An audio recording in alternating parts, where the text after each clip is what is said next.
No, yan ah. Nanggigigil ako sa'yo kuya. Nandito tayo. Pero na isang minuto, shorts lang. Pero nanggigigil kasi ako sa'yo. Pipindutin mo lang, di ba? Pindot. So, natagalan tayo sa Meralco. 2 hours tayo dito para sa isang pindot.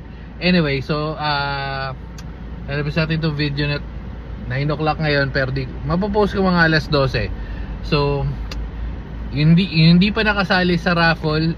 Balikan nyo yung dalawang video na yun. Comment na kayo doon kasi i-roll natin to by Friday around 6-7 PM kasi medyo busy tayo. So Friday hanggang Friday yung dalawang video na yun. Kung hindi ka naka-comment, sorry, it's over. Tapos pagka-roll natin yung video na yun na 7 PM hanggang kinabukasan ng 7 PM, pag hindi ka naka-comment or hindi mo ako message sa mananalo, reset ulit-ulit yung bubunutin. Okay? Sige na, bye-bye.